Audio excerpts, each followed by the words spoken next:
So how do you boss your thoughts?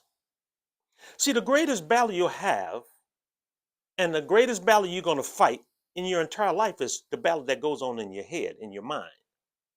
We've been talking about how to take your high value knowledge and sell it to high value clients for millions of dollars.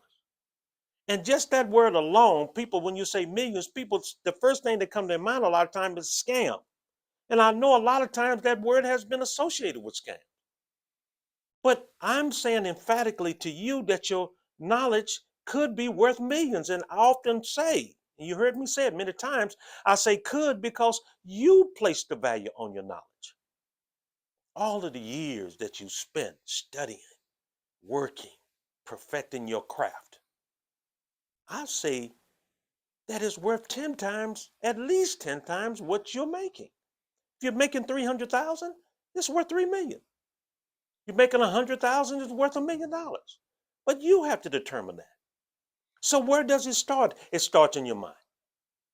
So I want to spend just a little time with you today and give you two strategies for how to boss your thoughts. How do you get rid of that stinking thinking? Well, first of all, you've got to get quiet. You've got to shut out the clutter. All of this pitter patter that's going on in your mind. Had a friend of mine used to say, all of that pitter patter that doesn't matter. You've got to get quiet because there's so much clutter going on. Have you ever really just stopped and just listened to your thoughts? I used to love to do that when I would be in a hotel room. I would turn off everything.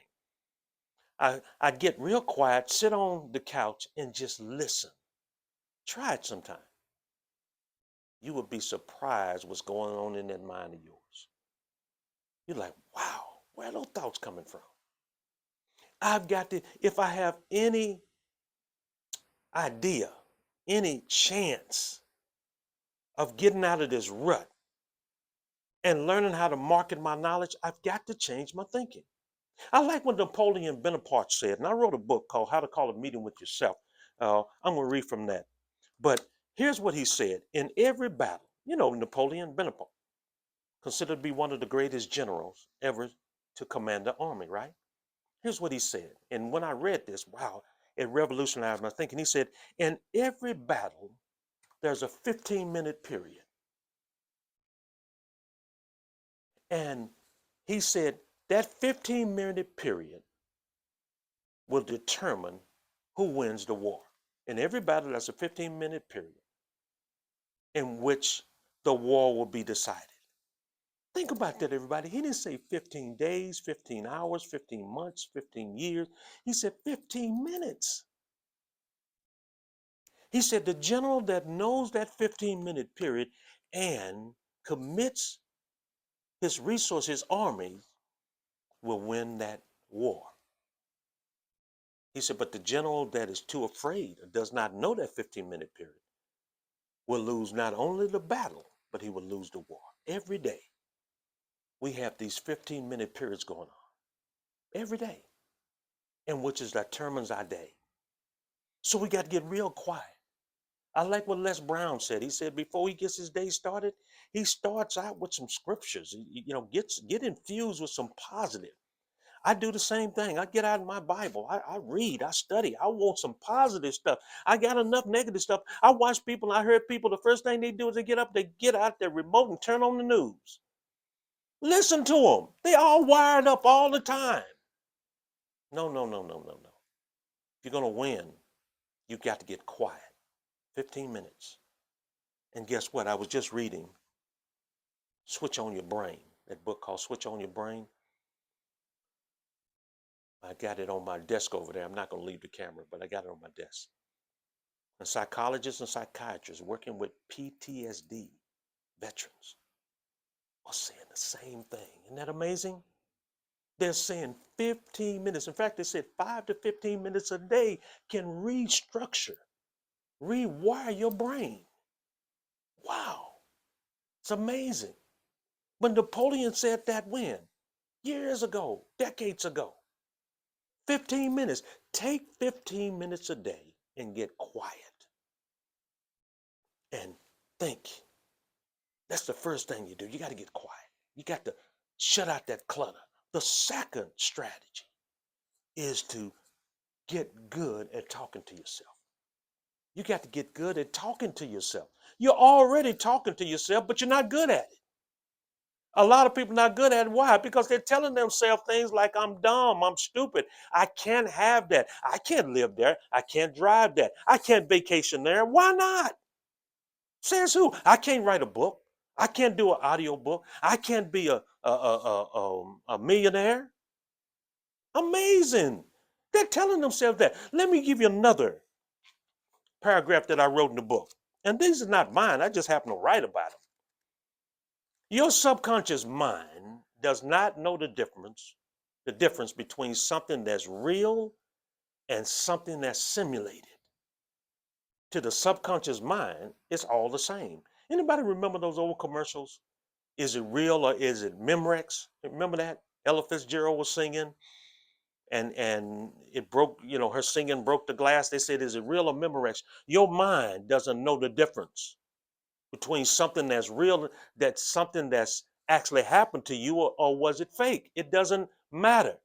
You can think yourself into being afraid. And you haven't even walked outside. You're afraid. You got all this stuff going in your mind. I remember when I was a child, about 4 or 5 years old, we had this hat rack and this tall coat rack in the room. And we would come in out of the cold or the snow, put our coat on this rack with our hats. And every night, I knew that rack was there, but every night I made myself fearful thinking that it was somebody in the room. Your mind doesn't know the difference. So if my mind doesn't know the difference, why don't I tell myself positive things? Let me give you a resource that's going to help you out. Dr. Shad Hemster's book, What to Say When You Talk to Yourself. Wow, I love this book. Affirmations. Remember we said affirmations trains the brain, and this is not some wacky nonsense. The Bible tells us this long ago. As a man thinketh, so is he. What did Earl Nightingale say? He said, we become what we think about all day long. What do we think about all day long? You're going to become that. And it is a fact, a scientific fact based on empirical data, that what you think about, you become. So now let's change our thinking. Let's start telling ourselves we are worthy. I can have that. I can market my knowledge. I can be successful. I can be wealthy. I can live in that neighborhood. I can drive that. I can vacation there. I remember, years, I vacation all over the world. Why not you? So 2 strategies we're going to do. First of all, we're going to get quiet every day. And this is the way I say to everybody, every day, review your goals and spend time in your dreams.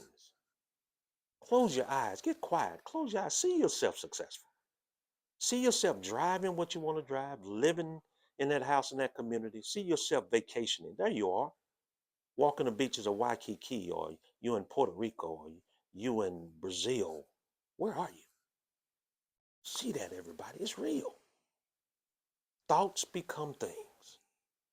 And so the way you get, now the next thing is you got to get good at what? Talking to yourself. Every day, talk to yourself. Coach yourself. You got to become your best coach. I can coach you, yes, but long after I'm gone, you've got to learn to coach yourself. And how do you do it? By the words you're using, the words you're saying, what you're saying to yourself. One last question I have for you is this.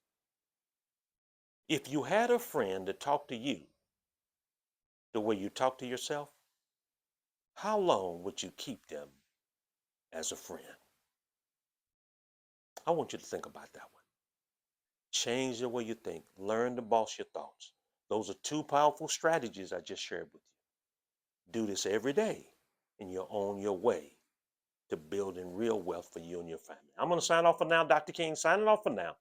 Go out there and make your dreams king. Talk to you soon.